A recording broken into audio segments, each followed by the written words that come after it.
Fantasy Football Resurrection. That is what we are doing today on RotoViz Overtime. We're over at Underdog Fantasy.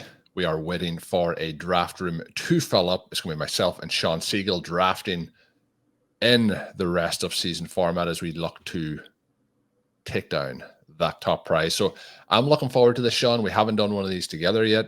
Interesting enough, as we kick things off here, we were waiting on 3 people. We are now up to 5 people. We're in reverse. We'll see what happens over the next couple of minutes here, but we will talk about a strategy as we look at some of the options for rest of season. Interestingly, Shawn, as we look at this, there's been a lot of injuries. There's been a lot of underperformance by certain players, and that's going to potentially lead to some interesting spots of players who are obviously hugely undervalued at this particular point in time. What are some of the strategies as we look into it here in terms of evaluating these players for the bigger picture moving forward and how to build out a roster? I think that's going to be something that's fun to talk about as we do go through this draft. What are some of the things that stand out for you? Well, I think that the main thing you want to do is just draft a good team. And that sounds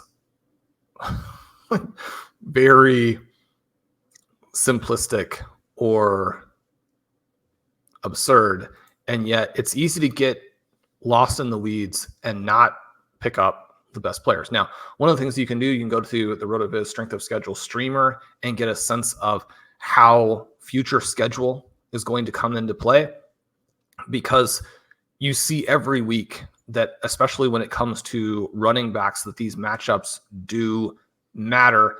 There's going to be some volatility in terms of defensive strength. You're going to have very different results based on the quality of the offense. Certain offenses, like we talked about on the Wednesday show, Seattle Seahawks are maybe going to be in position to overcome some of those elements in a way that more pedestrian teams that still have elite running backs may not be able to, right? So you're going to work through some of those elements.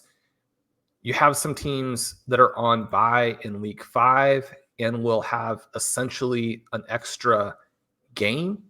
So you might go after the week 5 teams if everything else is even.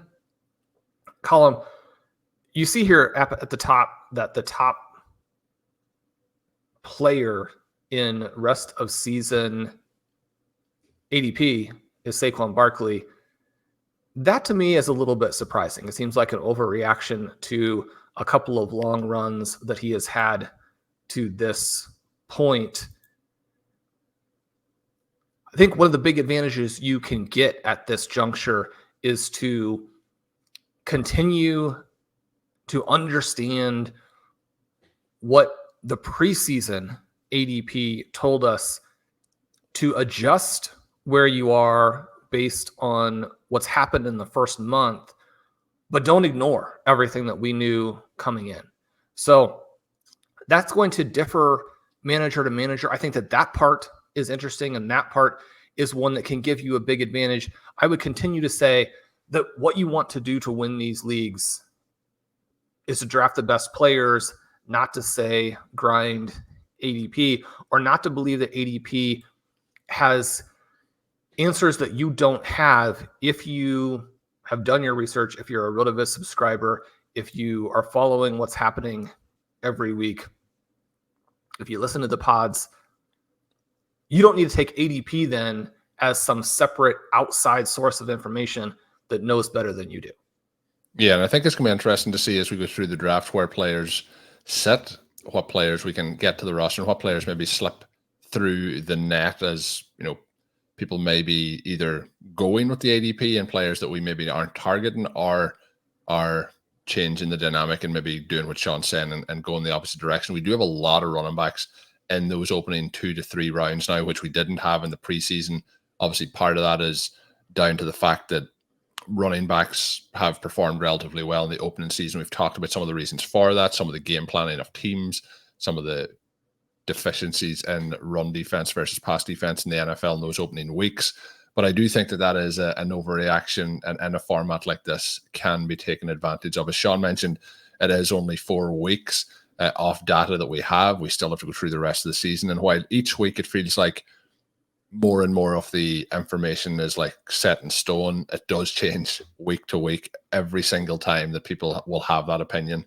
One of the things, Shawn, I mentioned ahead of NFL Week 4 was one of my biggest regrets of the offseason was Rashee Rice's ADP not staying in the second round and me not being able to continuously draft him, because I think I would have been more aggressive at that price earlier in the offseason than I was, in the midpoint of draft season. And again, it's injury related, but like 1 week later, that whole vision of what you have thought has changed. And that will happen as well with more players going down, unfortunately, but also with players who maybe haven't hit so far having those steps forward. Like some of the players who would have been 0 RB candidates, Shawn, in the preseason who have yet to really hit their stride are players who, when you're drafting in the preseason, you're probably thinking week 5, week 6, week 7, week 8. They start to step forward, get more of a role. The rookies in a similar way, but although we have seen some of them hit very heavily so far, I do think we're going to see a picture where things start to change and the season starts to evolve as it moves along. So we're waiting on one more person. Shawn, this was a strange room. It gets down to 3, goes up to 6. I think we'll back down to 4, back up to 6. So hopefully we do not go in that opposite direction once more, and we can get into having some live draft thoughts and like looking ahead to the rest of the season. Somebody who I see as you go down through the ADP, Shawn, ADP of 30 in this contest is Christian McCaffrey. Obviously, we don't know what's going on at the moment. There's lots of reports. Looks like it's both tendons are affected with the tendonitis at the moment. In a format like this, we are looking to beat massive fields. Is he somebody who is worth a risk in this sort of format, or is he somebody that you'd be thinking to avoid based on the reports that are coming out at the moment? Yeah, I don't have a good feel for when I personally think he'll come back. That makes it much more difficult to go ahead and burn that pick on him. He's in a range where there are other interesting names, right? He's going ahead of Mike Evans. He's going ahead of Jaden Reed. He's going ahead of James Conner. He's going ahead of David Montgomery. He's going ahead of Kenneth Walker. Although this ADP isn't going to factor in last night's game hardly at all. I think you have to go with some of those other options. Yeah, I would agree with that. So we're 9 picks away, Shawn. We draw the later pick here, the 110. So we'll see what happens. And hopefully, you mentioned some of the running backs. Saquon Barkley does go at the 101. Hopefully some of those names move here in those opening picks and set it up as we move down forward. Shawn, don't go past your boy and don't star him. Get Brock Bowers in the queue. Come on. Don't play us for a fool here. So Shawn is adding some names to the queue because as you go through this, obviously with ADP, the landscape is a lot different than it would have been in the preseason. Not as much data in terms of being able to sync it up to the week-to-week changes that we're seeing with NFL week action in this one. So this kicks off in NFL week 6. So Shawn mentioned earlier the week 5 buys could be intriguing. We do see Amon-Ra St. Brown go off at the 104. So far it is Lamb, Jefferson, Brown, Chase, Nico Collins, Derrick Henry, who again looked phenomenal against the Bills this week. Shawn, we're 2 picks away here. Neighbors went off. He was going to be a name I was going to pitch. I think if Gibbs makes it to us would be very, very interesting here. Shawn, Breece Hall, though, is somebody who goes off the board. I was about to ask you about him. So any of the names here that are standing out to you? We're on a short clock. Is it going to be Gibbs? Yeah, let's go ahead and make that selection. At this point, his combination of expected points, even though he's losing so many touches to David Montgomery, the expected points, the efficiency, the fact that you have the extra week with the week 5 bye, all of those things, I think, extremely encouraging. I was going to make a pitch to select Kyren Williams there. He doesn't get back to us. There's the potential that A.J. Brown does. Colm, for me, I mean, this is probably either A.J. Brown or DK Metcalf. Yeah, I think it's A.J. Brown. I think with the bye week there would split it for me just to give that extra week of potential scoring. I'd be hopeful that maybe there's a chance that he's back here post-bye, so entering NFL week 6. Metcalf has looked absolutely fantastic, though, so far this season. I've been immensely impressed how he has continued to be able to make those big plays. But yeah, AJ Brown, I think, is a fun ad there with the week 5 bye sprinkled in as well. So 2 week 5 buys to kick things off. I was going to mention Breece Hall, Shawn, when we take Jahmyr Gibbs there. Gibbs, obviously, we talked about it on the Wednesday show. There is the work there with Montgomery, but he did get some goal line, including 2 rushing touchdowns. But, a different week, those rushing touchdowns could go the way of David Montgomery. But I still think there is that potential for a true breakout to happen down the stretch here. And if it was a case that, we don't want injuries to happen, but if anything was to happen to Montgomery or he missed even a couple of games, there's a huge upside here for Jahmyr Gibbs. The one thing we do know, Shawn, is they want to run the ball. The Detroit Lions want to run the ball. So if we get, we don't necessarily need him to be running it every time. We can get some of those receptions. But the question I was going to ask you is Breece Hall. Obviously, weather conditions were really bad in the game versus the Denver Broncos, but he had some issues as well in terms of some of his play. He almost had a deep touchdown down the sideline on a pass from Aaron Rodgers, but that was not complete. In a contest like this, Shawn, Breece Hall, what's your kind of thoughts rest of season? Obviously, Breece Hall, Braelon Allen moving forward. Breece Hall is still just absolutely extraordinary. And so I think you have to expect him to recover and be completely fine. The issue there, I think, is a little bit more about ceiling. He was frustrated on the pass that you just referenced, that the ball was not thrown up where he could potentially go get it. Obviously, Aaron Rodgers was furious with him when he committed a penalty when he got back in the game a little bit later. Some of those elements, Colm, they do worry you as it relates to him creating the type of ceiling that he previously had, where you're looking at him as being the 2025 101.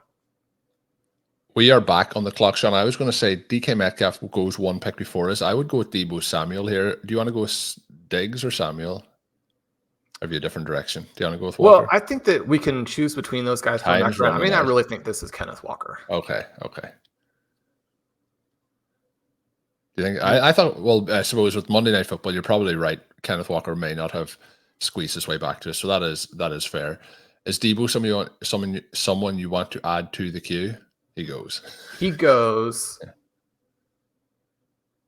I mean, Stefon Diggs is pretty interesting, as you mentioned. Yeah. I think he's probably the guy coming back around. Anybody else you have?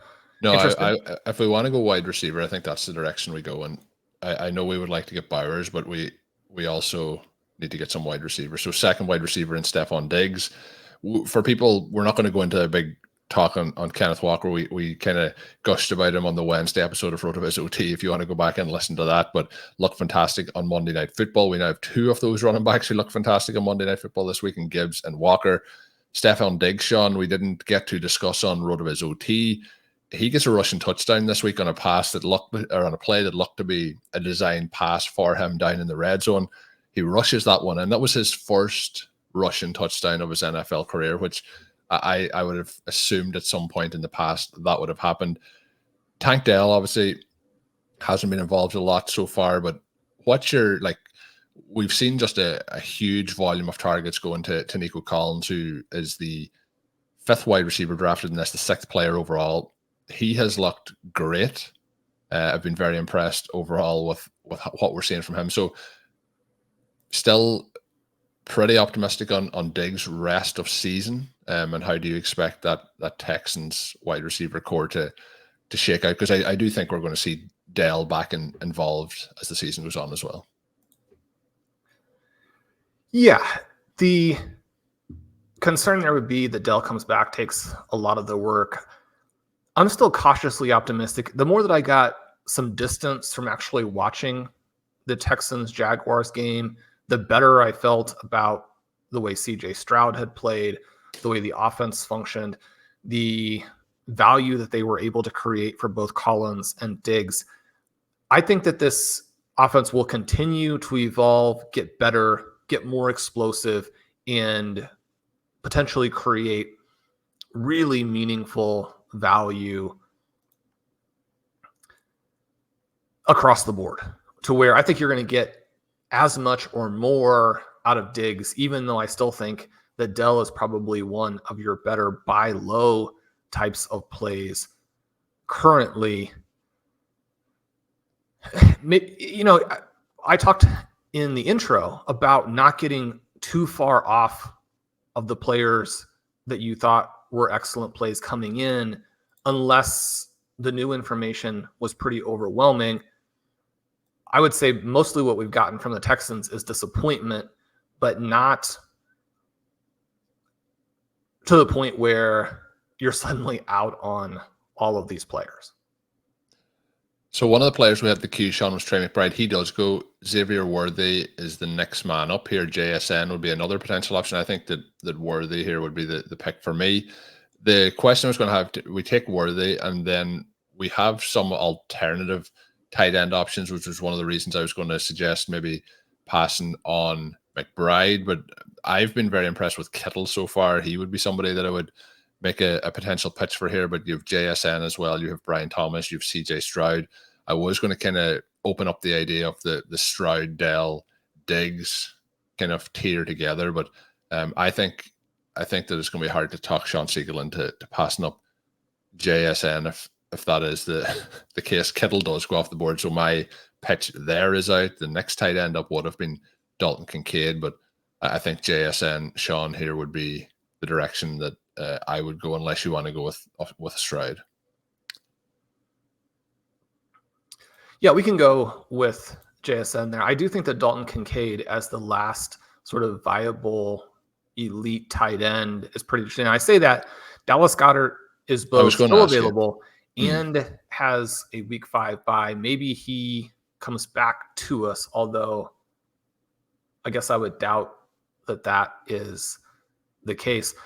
Colm, especially on the 15-second clock when we're doing a podcast, I love the team that we have so far. Jahmyr Gibbs and Kenneth Walker at running back, A.J. Brown, Stefon Diggs, Xavier Worthy, and JSN at receiver.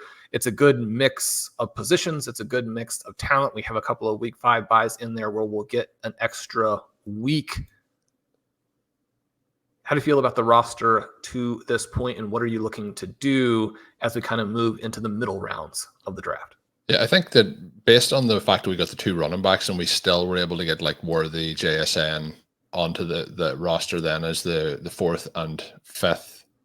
third and fourth wide receivers, I think is a really nice way to kick things off. There's some other players that would be nice to sprinkle in there that we mentioned that we kind of maybe missed out on, but I'm very happy with how we were able to put them in with Walker's Monday Night Football performance to still get him on this roster. So we're started off with a really balanced view. The player I was going to ask you, Shawn, when you're talking about what we want to do the rest of the way, Kincaid did go off the board, but I think Goddard, we didn't talk about him on OT since his performance this week, but he has had a couple of big weeks. I was going to check in if you thought that was mainly down to the fact that they have been missing their leading wide receivers. He does go off the board, so that isn't going to be an option. We get a run of Ferguson, Pitts, Goddard. It is going to be tricky at tight end at this point. I think you're probably looking further down. Cole Kmet would still be somebody that I wouldn't mind targeting when we get close to his ADP. Then the other parts of it are you're probably looking a little bit further down, maybe to a Geno Smith now as your quarterback options. TJ Hawkinson is kind of a little bit interesting as well because he'll be working his way back, hopefully, at this particular point. There was talk that they even thought that, the bye or the London game obviously might cause them some issues, but after the bye, it seems like he will be back in that conversation. So I think there's a lot of ways we can play it. We're probably into a 3 tight end build, a 3 quarterback build, and probably still looking to continue to fill this out with the wide receivers at this particular point of the draft. So if we didn't have our 2 running backs, Shawn, we could be looking towards Bucky Irving, but I think we keep going here with the wide receiver position. So you've a couple of them in the queue. We only have a couple of seconds to pick. I'm going to let you make the call. Yeah, Lad McConkey looked fantastic. Their night scores a red zone touchdown, makes a 37-yard gain. He's going to be the focal point of that offense as we go through. Another player with week 5 bye, so you get the extra week. I think the second half breakout for him, that thesis really strong. I don't think he should still be there at that price. The player then that I want to get into it with the Worthy part based on the Rice injury, but we are going to be picking now in 2 picks time. Odunze was somebody that we could have picked at that last pick. We also have Keenan Allen as a potential option here. Both of them obviously on the Bears. It'll give Shawn's idea of what's happening moving forward here with this offense. I would lean again to wide receiver here and take one of those two names. Have you another preference or what you Odunze? I was going to say, when we did make the McConkey pick, have you McConkey much ahead rest of season than Odunze, or was that more split just based on the week 5 bye, giving a little edge towards McConkey? That was one where when we were on the clock, I was kind of about to say, let's go Odunze between the two of them. So it's nice to get both. It's one of the things where in a resurrection draft, the thing that's so fascinating is I think you have more potential for players to move around once we're into the season and we have 4 weeks worth of knowledge than you get during the off season, where everyone is locked into this idea that, oh, this is going to definitely happen, and this is what ADP tells us to do. That part to me makes this just so much fun. Colm, the week 5 bye does make a difference. I think that when you're looking at these two offenses, you're looking at two different types of things, because with the Chargers, we would expect to have a tiny little pie, but for McConkey to probably end up really being the guy. And we say that even though we're probably above what you might call average or what have you with Quentin Johnston and what we think that he is capable of doing. You have Justin Herbert, you have a competent offensive coordinator, even though there's some controversy to some of the things that he does and will do and what have you.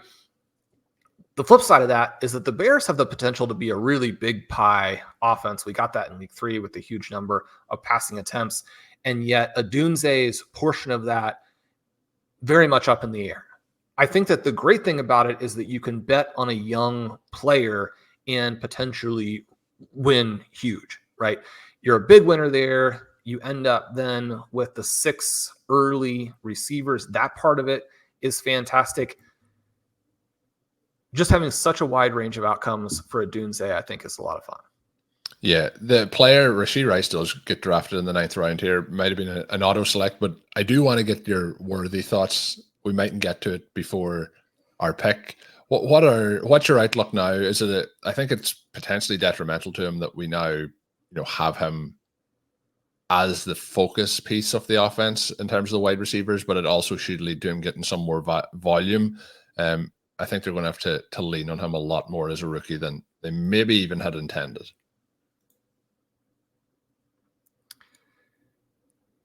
Yeah, you do have some potential there, I think. Colm, as we get back over, I apologize for that late switch.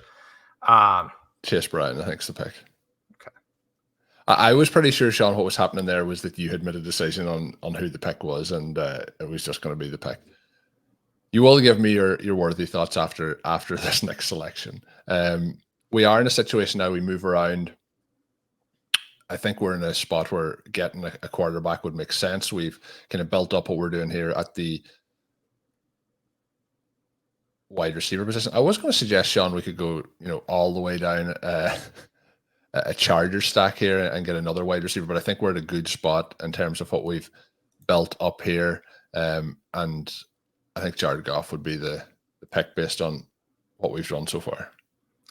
Yeah, I like getting Goff with the week 5 bye. I like him with Jahmyr Gibbs. We know that obviously some passing touchdowns can come from that. It's going to give you a really nice floor. The receivers that we have, when you look at it from that perspective, Geno Smith is an interesting pick. Caleb Williams is an interesting selection. So those are 2 later options that we can certainly try and make sure we get one of. Colm, I think Xavier Worthy is going to be an absolute smash. Now, there certainly are reasons to be skeptical. He hasn't drawn a lot of targets so far. The offense has looked really bad. And yet, when you look at some of the things that he's done from an air yards perspective, we know he can get behind the defense, something he's done from a first down perspective when they have decided to use him and scheme plays to him. And then just the natural progression that you would hope to get in a Kansas City Chiefs offense. Worthy is someone who can run more routes than people give him credit for. He's capable at more target depths than people tend to realize. He can get over the top, which is great and is wildly valuable in the current NFL. He's also a guy who you can potentially use as a manufactured touch player. Those two things will round out the profile, even if there are some struggles in what you might consider to be the like true, real, like quality NFL wide receiver routes. But I actually think we're going to get plenty of that from him as well as we move through the season. The one player, Shawn, that I've really started to be waiting to see if he goes off the board here is Geno. He'd be a really good fit in with both JSN, but also with Kenneth Walker on this roster. Would set us up then for a 2 QB build, which would open up the door for some of those extra tight ends we might need to add to the roster. So we are now 5 picks away. We have 1 quarterback, 3 wide receivers. I believe we are up to 6 wide receivers, 3 running backs. Cole Kmet was the tight end that was of interest. He does go off the board. Evan Ingram's gone off the board. We have David Njoku gone. Mark Andrews did go, for people wondering, in the 10th round, mid-10th round for him. So we're 2 picks away, Shawn.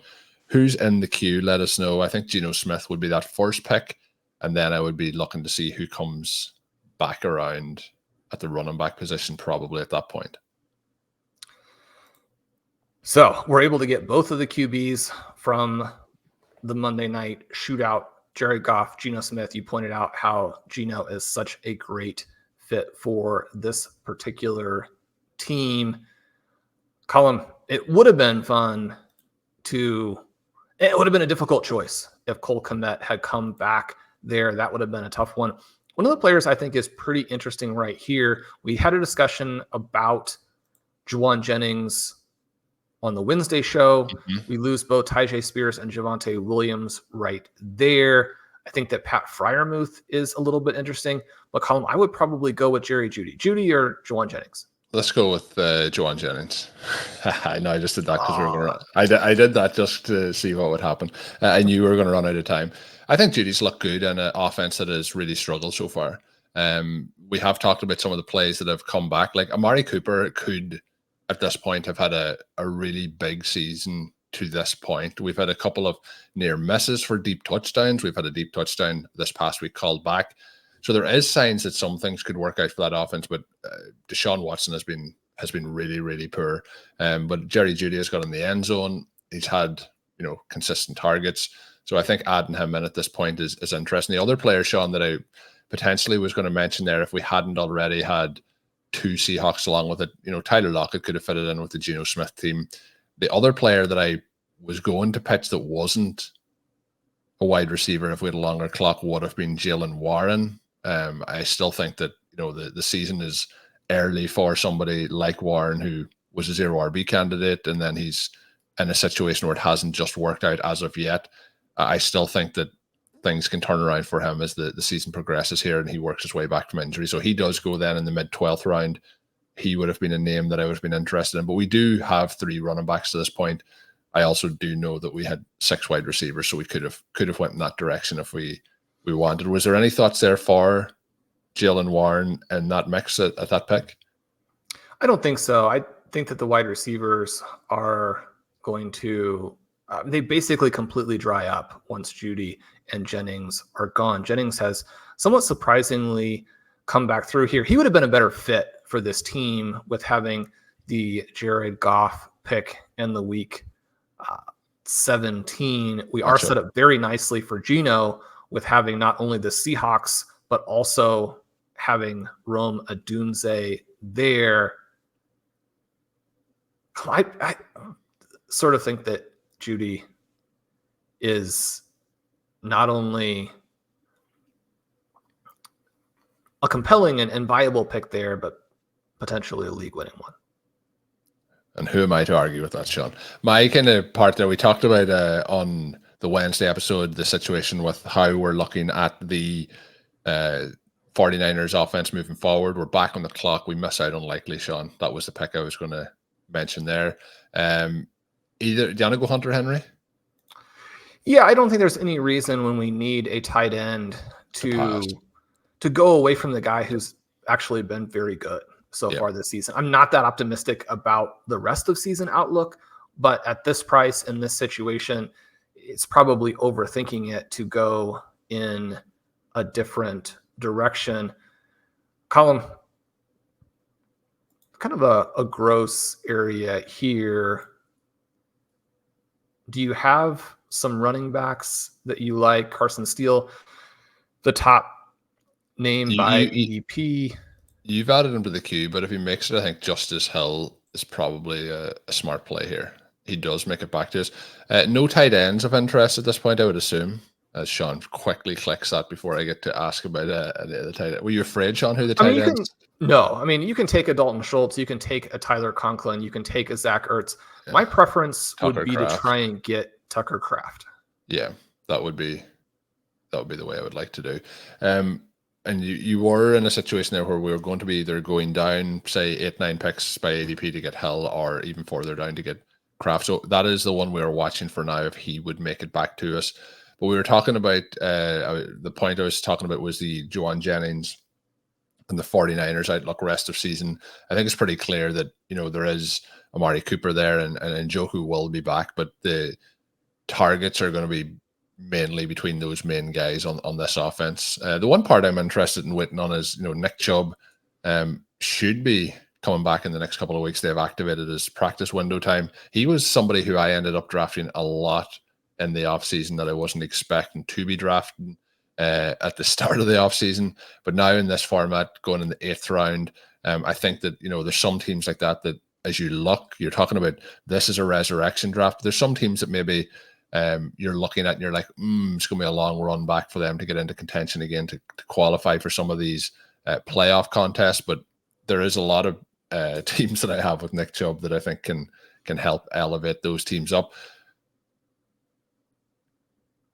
Shawn, Justice Hill, can what we're seeing from Hill continue the rest of the season in terms of the work that he is getting? Even with Derrick Henry getting monster work, Hill has been quite involved over the last couple of weeks. Yeah, definitely. He is someone I've absolutely loved.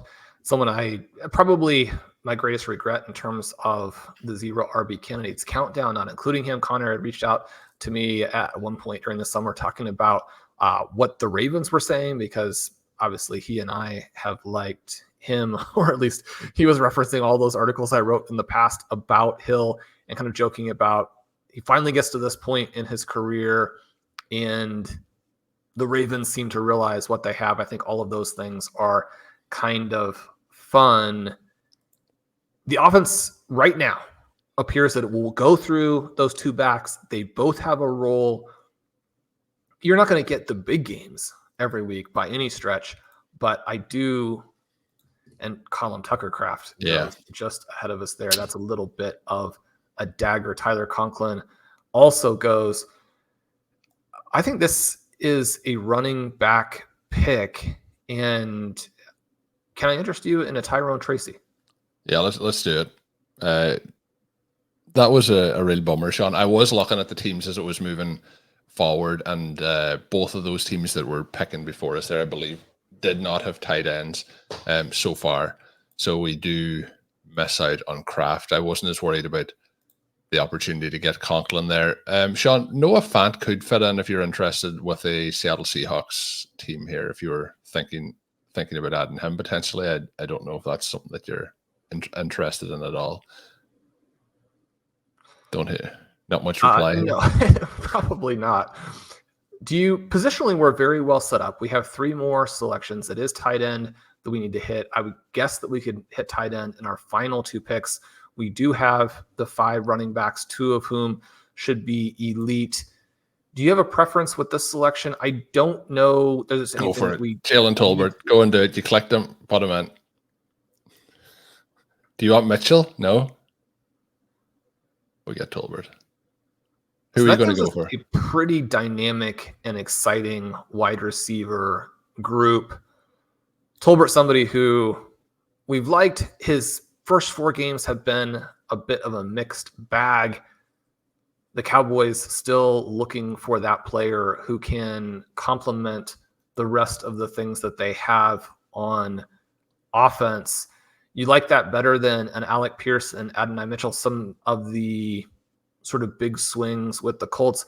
So much of the Colts, I think, really does rely on whether or not we get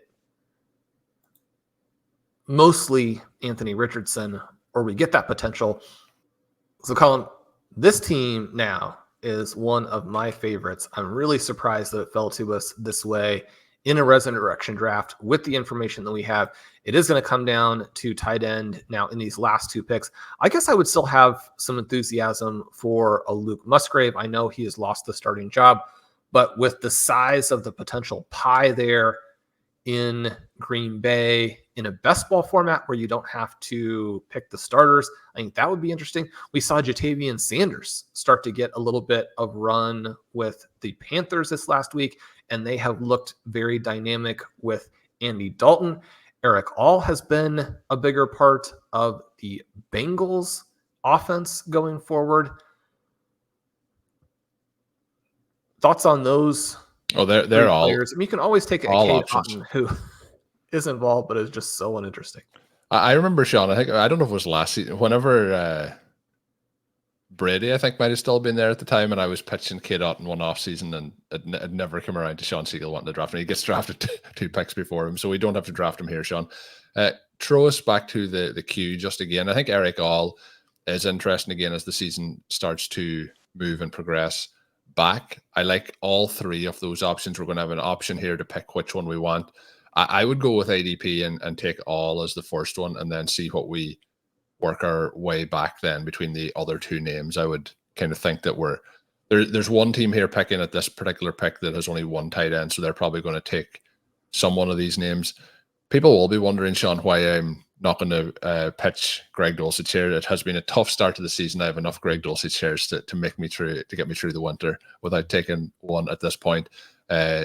Smith does go. That's Jono Smith to that drafter I mentioned. So I think, Shawn, something that could be fun here to do is to go all in on the rookies here if we want to do that. If we take Sanders, we have added a lot of young players to this roster: McConkey, Odunze, Worthy. So that could be fun as well as the season ramps up here and get another rookie on board. Or do you want to go in the direction of Luke Musgrave? Well, I just think you have such a big pie again with the Packers that makes a lot of sense. I probably would prefer to have Musgrave and Sanders as opposed to All, but drafting right now and drafting guys in the 17th and 18th rounds where you're hoping that maybe they can be something later on in the season, the week 4 performances and roles for All and Sanders, both, I think, very encouraging. If you got another jump next week, you're probably thinking, okay, well, now we are really good to go. And those prices, they're not going to jump a lot. I mean, they're not going to jump beyond, a Zach Ertz, a Mike Gesicki, a Dalton Schultz. I mean, maybe you could jump past a Mike Gesicki. It's not like these guys are going to be massive risers, but when you think through what they could potentially do for a team mid-season, late season, that big game, catching some touchdown passes, I think that the Bengals and the Panthers, we saw them play each other and move the ball extremely effectively. They're not going to get to face each other every week. And yet these are 2 sort of low-key teams, especially the Panthers, where I think you want to have as much exposure as you can get. Colm, this team, as we go through the 2 QBs, Jared Goff, Geno Smith, at the prices that we were able to grab them, that's very, very exciting. Geno in round 11, some people are going to look at that and say that's a meaningful rise for him. He goes ahead of Derek Carr and Andy Dalton, who have done some good things. He goes ahead of Trevor Lawrence. Lawrence has been one of the biggest disappointments of the season. Right now at Geno, I think that you can make a case for him certainly in that same range with a Brock Purdy, a Sam Darnold, guys who are giving you that type of production. Baker Mayfield, another player where the team is throwing a lot. With Purdy and Darnold, you have the elite efficiency. With Baker Mayfield, you have the possibility that he will be up there among the league leaders in total attempts. Geno Smith kind of splits the difference between those players and is a great fit for other guys that we had. When you have the weapons that Geno has, I think that part is pretty exciting. So Goff and Smith at QB, at running back, Jahmyr Gibbs, Kenneth Walker, Chase Brown, Justice Hill, Tyrone Tracy. And Chase Brown, he's probably the player I have the most exposure to. Week 4, very exciting. I'm obviously still on board. I'm still very, very scared. I don't trust the Bengals at all. And I certainly understand any listeners who also don't trust that and don't want to go in that direction. At receiver, A.J. Brown, Stefon Diggs, Xavier Worthy, Jackson Smith and Jigba, Lad McConkey, Rome Odunze, Jerry Jeudy, and Jalen Tolbert. Maybe a little bit more than we need there, the Tolbert pick at the end. And yet, I mean, this is a fantastic group when you have 2 running backs in the first 3 rounds. I don't think, and this is one of the things, again, it's kind of interesting about Resurrection, where you look at Worthy, McConkey, and Odunze, and I think for all 3 of them, the thesis coming into the season is playing out. And maybe the contrast between that and what Malik Neighbors is doing creates this context where people are like, okay, well, these guys are certainly a step below him. I mean, everybody is a step below Malik Neighbors right now, if not for the concussion. I mean, Colm, I think that did you think it's absurd to have Malik Neighbors number 1 overall? In this format? Sure. I think I could have in that top tier of wide receivers. Well, the only running backs who went ahead of him in this draft are Saquon Barkley and Derrick Henry. No, what I mean is I would find it still hard to take, him over CeeDee Lamb, for example. But I think I would have Lamb and Jefferson ahead of him and him as the 3rd wide receiver in that group. And I would take him above Justin Jefferson. I think the volume there is going to be quite a bit different. Again, that's saying he doesn't suffer the concussion, which was a very unfortunate ending to Thursday night football. And then finally, the tight ends, Hunter Henry, Eric All, Jatavian Sanders. Colm, what are the strengths and weaknesses of this team? What did we mess up? How much do you like it? Is this team going to finish first overall? Well, we'll see about the first overall. The strengths there's a lot of strengths. The weaknesses are the tight end position, but that there is the tight end position as we sit right now. And if Hunter Henry can get us through a couple of weeks and then we get a situation where those 2 rookies are starting to step up, I think it becomes a very, very different picture. The Luke Musgrave went undrafted in this. That was a hard one to pass up. One of the reasons that I considered passing that one up is we do have quite a few of the week 10 buys with the Seahawks involved, so that would have been another one with the Packers. So just to try and continue to balance that out, I think we'll still have weeks where Musgrave scores more than Kraft, but I think that the picture has definitely changed more to the vision that you had in the offseason, Shawn, that Kraft could lead the way in here at this particular point. So I think if we get one of those rookie tight ends to have an impact, I think we're in a good place. The one extra pick that we made at wide receiver was the Jalen Tolbert pick. That was one when we looked through it, like the tight ends who went after that were Kobe Parkinson and Noah Fant, Cade Otton before it gets back to us. So that was more a pick of we're set at running back. We're very flat for the rest of the board.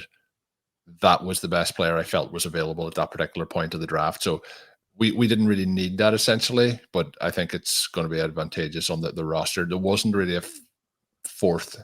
Like we could have went to a 4 tight end would be the only difference that you could have potentially done there for the Tolbert pick. And then you had to have, for example, Musgrave on the roster along with those other 2 names. I think being able to get Goff and Geno Smith at the point we did to stack them with some of the players we had helped us a lot. That's basically, it would have been a 3 QB build potentially if we didn't get Geno there. And that leads to giving you that flexibility to take Tolbert versus another quarterback. So I'm very, very pleased with how it played out. There was some of the players that we have drafted here, the likes of a Worthy, even a JSN, Odunze, McConkey, who I thought would have been pushed up a little bit higher than we see them at this particular point in terms of ADP. So to get a lot of those young players on, and we talked about it at the start, but this is the point now where you're expecting those rookies to take that step forward, where you're expecting the likes of a Chase Brown to step in and be able to take more and more of that role in that backfield, although Shawn mentioned the reasons why you might not want to fully trust that. But we have 4 weeks into the season. The season has a long way to play out. Now, I really like the players we've assembled here in terms of the upside as we kind of look at what the roster could look like in November, early December, with these players continue to become more a focal point of their roster. So very happy with how this roster has turned out. Wishing all the people watching and listening in a successful NFL Week 5. Get through those opening bye weeks. If you have some of the players we drafted today, we did heavily go in and try and get ourselves some of those Week 5 buys, which I think will be interesting to look back on as the season progresses. Maybe those extra points will make all the difference to this roster. Try and get those wins in Week 5 to set you up for the success for the rest of the season. My name is Colm Kelly. You can follow me on Twitter at Overtime. My co-host is Shawn Siegele.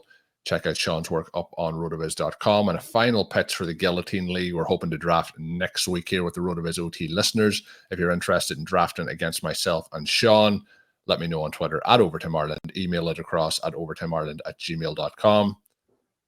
But until we are back, have a good one.